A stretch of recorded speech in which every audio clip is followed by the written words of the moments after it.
Un nouveau cas de fromage pour cette box du mois de février. On va démarrer tout de suite avec un fromage hyper connu, c'est le brie.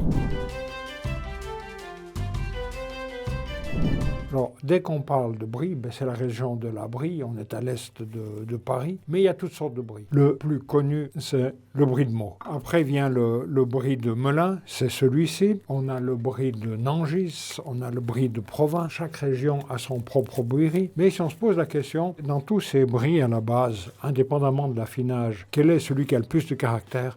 Je dirais que c'est le brie de Melun. Et on le voit aussi parce qu'il n'est pas complètement blanc, il y a quelques striures et tout ça, on sait que c'est un fromage qui aura beaucoup de caractère. Et quand vous allez recevoir cette box, vous allez être étonné de voir que les champignons, tellement ils se développent facilement, eh bien, des deux côtés, vous voyez, on a les champignons qui se sont développés. N'ayez crainte à la dégustation, dégustez-les sans enlever la croûte, c'est là qu'il y a toutes les saveurs dans ce fromage. D'ailleurs, essayer de l'enlever, je pense qu'il a collé à la planche. Parce que nous, en cave, en général, on met, de la paille dessous, sinon il colle à la planche. Il colle à la planche. Là, ça va, on arrive à le décoller. Mais c'est fou, ces champignons, dès qu'ils ont un peu d'humidité et une température de 12-13 degrés, ils adorent et ils se développent. Je crois qu'il nous reste un brie de Melun. Tu veux que j'amène l'entier? Oui, qu'on voit un peu comment ce qui est. Cave des pâtes molles. Il en reste un, ouais. Qu'est-ce qui s'est passé? Ah, c'est la planche qui s'est... Un matériel n'est pas assez solide dans cette maison. Le fromage est resté et voilà le solde. S'il vous plaît, achetez la box, on a besoin de financer des planches. Exactement. Donc, brie de Melun, le voilà tout entier. Déjà, ce qu'on voit aussi par rapport au brie de Meaux, il est plus petit.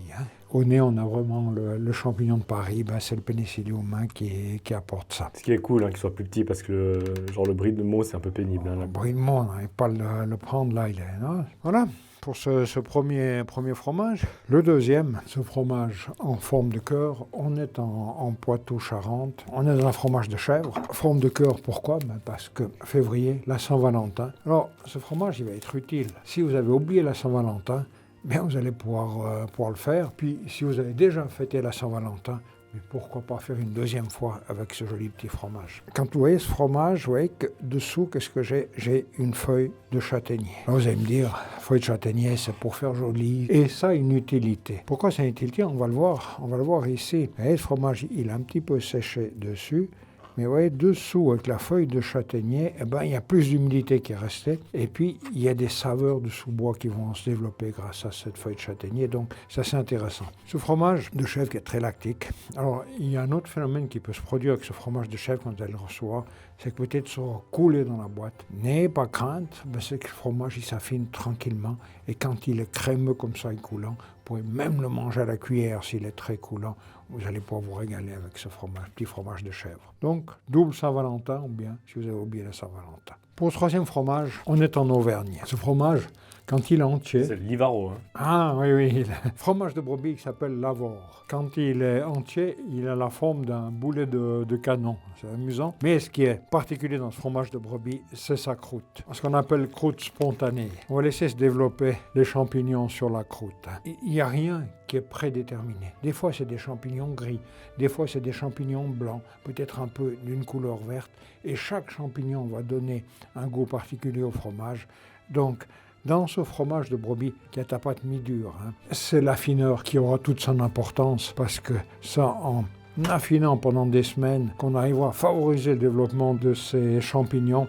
Et puis avec ça, on aura un fromage bien typé de brebis. On peut passer au quatrième fromage qui s'appelle le pommeau. Pommeau, dès que vous entendez le nom de pommeau, ça fait penser à pomme. Pourquoi? Parce que à la base, ce fromage, c'est un camembert. Un camembert dans lequel on aura simplement trempé dans de l'alcool de cidre pour changer le goût du camembert. Et en plus, on a rajouté dans ce fromage des brisures de noisettes. Donc c'est vraiment une fabrication. On prend un fromage et puis on change complètement son goût.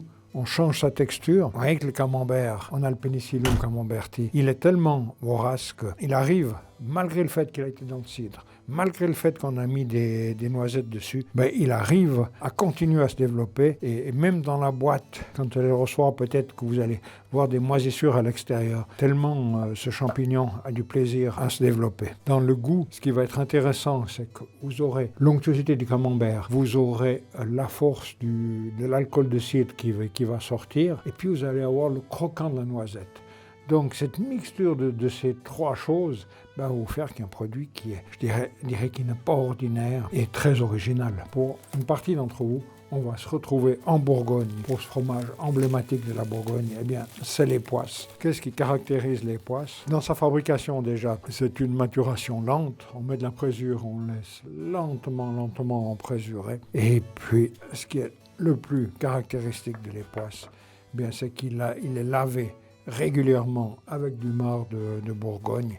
Résultat, quand son affinage est terminé, on a un fromage qui a beaucoup de caractère, déjà à l'odeur. Quand on le sent, je ne sens pas le marc de Bourgogne, mais je sens beaucoup de force. Déjà, on sait qu'en dégustant ce fromage-là, on aura un fromage qui sera très très fort en goût. Donc celui-ci, seulement pour une partie d'entre vous, les poisses, mais là, on a de l'alcool de cidre, là, on a du marc de Bourgogne. Voilà pour ces 4 fromages de la box du mois de février. Il y a d'ailleurs beaucoup de clients qui étaient un petit peu inquiets. Tu vois, là, j'en ai trouvé en cave, regarde. Tu as vu comme il est attaqué par le camembertier. Tu as raison, hein. De tous les côtés, le Penicillium a attaqué. Et ça, c'est quoi? C'est parce que le camembert, en fait, c'est du Penicillium camemberti, donc il refait surface, en fait. Il refait surface et il se développe tellement bien. En cave, chez nous, avec cette humidité, cette température, c'est un milieu qui est tellement bien pour lui que le champignon, tout de suite, il se développe. Après, c'est toujours la même chose quand le champignon n'est pas sur tout le fromage. Tu as l'impression qu'il y a un problème, tu sais.